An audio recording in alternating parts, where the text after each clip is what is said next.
I'm a father. I've got responsibilities. How terrifying's that? This edition of the podcast is for the dads.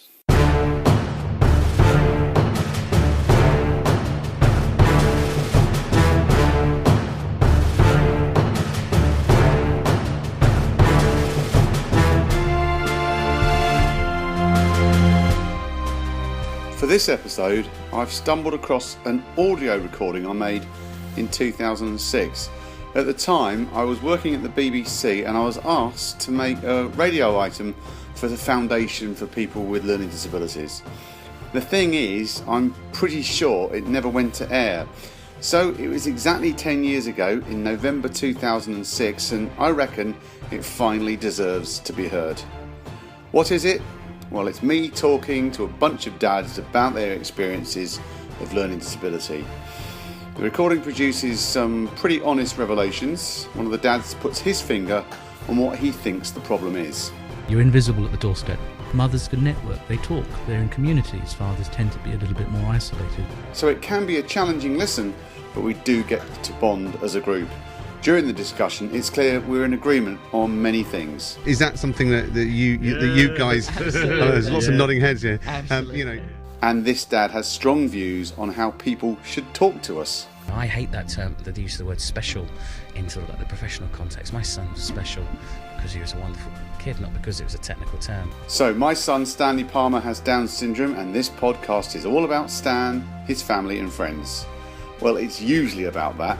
This episode sees me talking to some dads 10 years ago, and I'll probably never meet them or talk to them again. Anyway, it's Downs with the Kids, the podcast.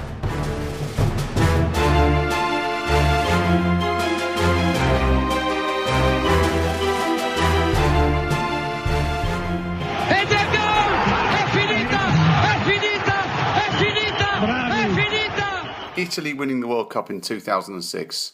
What else was going on 10 years ago? Tony Blair was still Prime Minister. Oh, and the Arctic Monkeys had their first album out.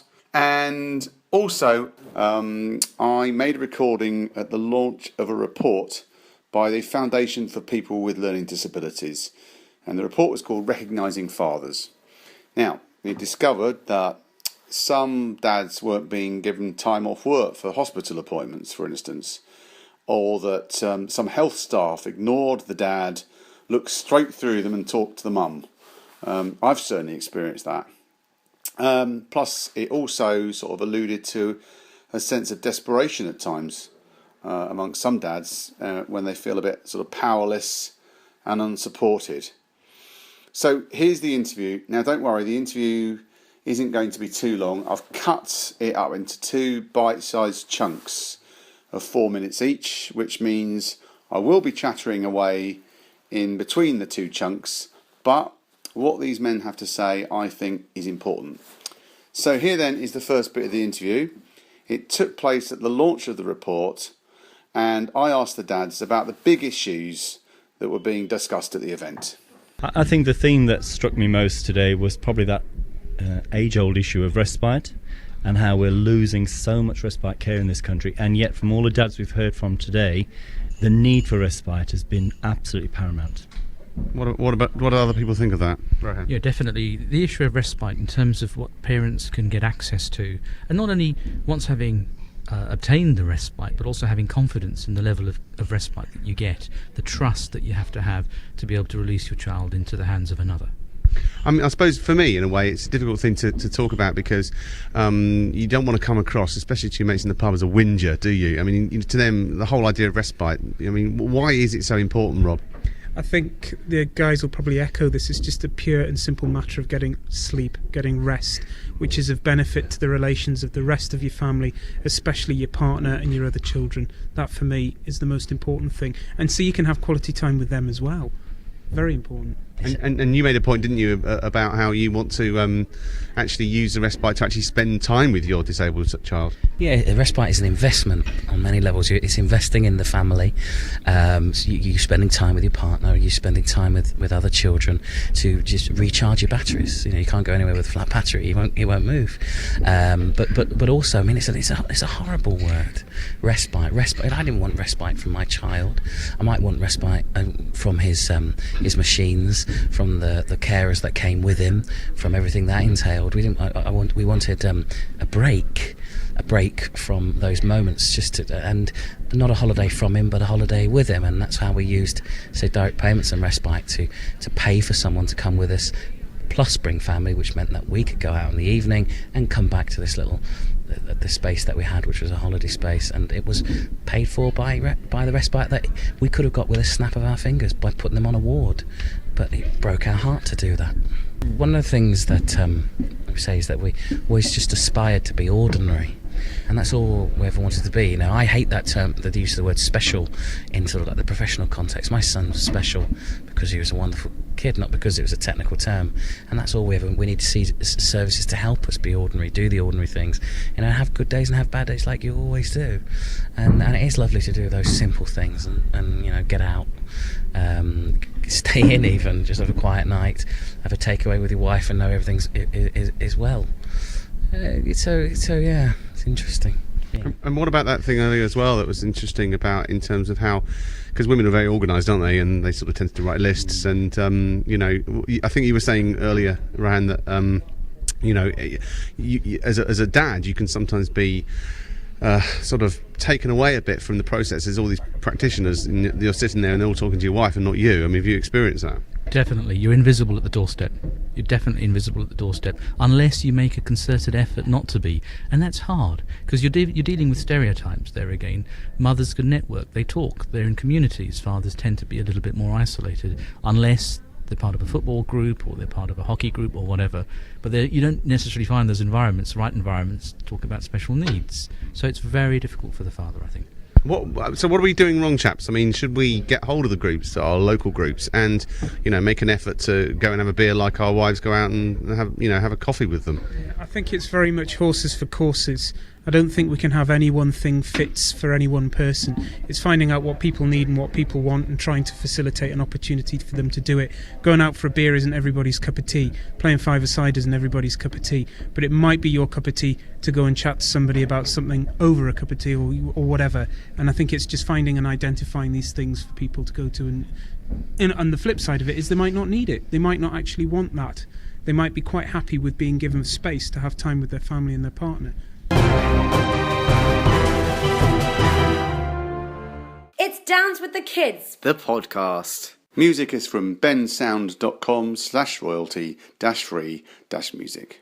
I'm sure that many of those issues are still with us. That audio from 2006 sounds fresh and relevant today.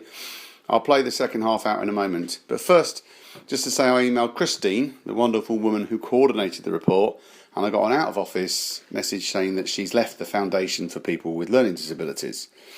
However, a colleague called Jill has taken over, and she tells me that there was an update in about 2008. But nothing recent in terms of updating this excellent report. And a quick search for Dads Learning Disability UK brings up the Recognising Fathers report, and not a lot else. So it looks like Recognising Fathers stands alone. Updates, I'm sure, would be very helpful. Why?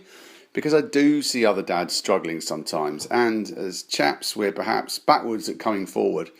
We perhaps don't have the best access to support groups. And going back to the study, some dads might be discriminated against in the workplace.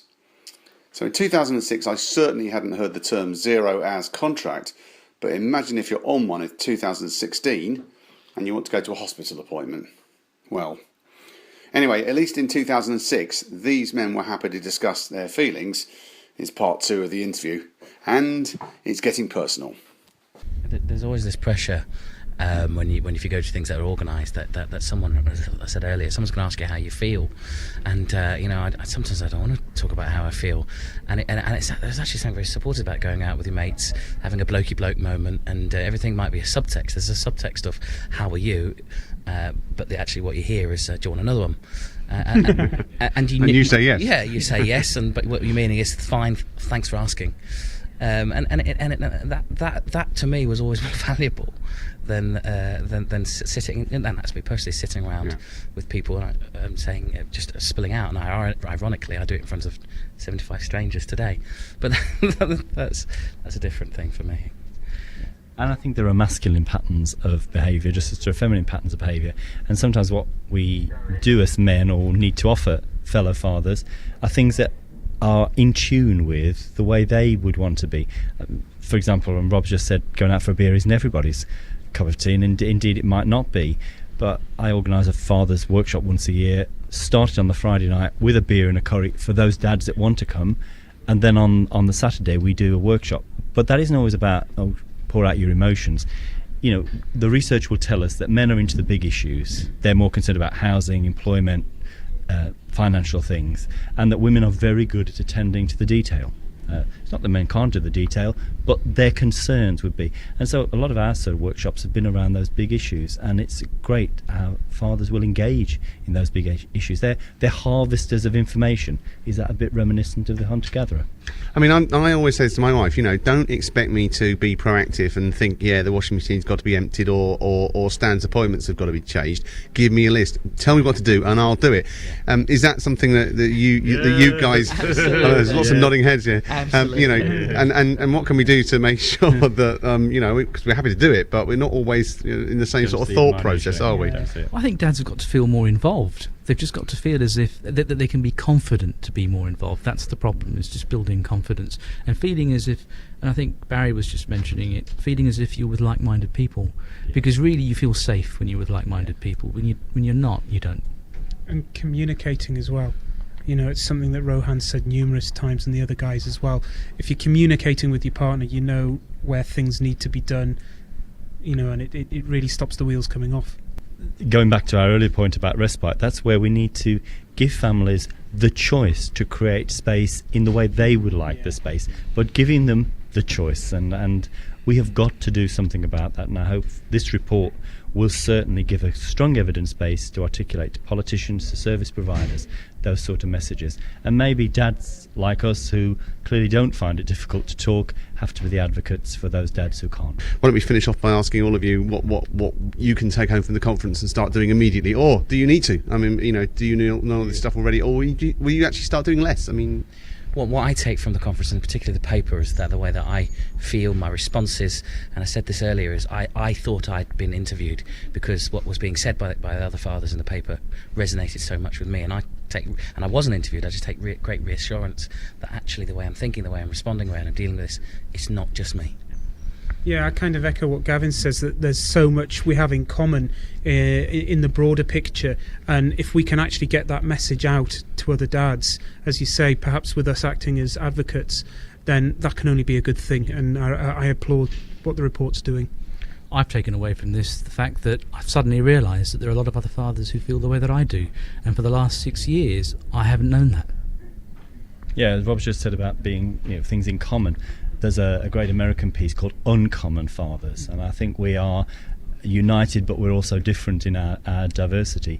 For me, this report is going to be a conduit in that we've got the facts, we've got the figures, we've got the messages, and now we've got to find other ways, going that one step further now about engaging fathers and celebrating fatherhood. Right, does anyone fancy a pint? Never thought you'd ask. That one. When you have a child with a learning disability, and as that child grows up, it can be hard for parents to cope. And as far as men go, that 2006 Recognising Fathers report was, I think, really important, because it identified that some dads really can struggle. I hope that men recognise that they're not alone. It's been really interesting looking back at that recording from years ago. But parenting doesn't have to just be all about reports and deep conversations. Do you know what a Nerf gun is? Other weapons to be fired with foam bullets are available, but Stanley quite likes getting up close and personal, and it can really sting. Until next time. Get off! Give me the gun, I need to get you. Ow!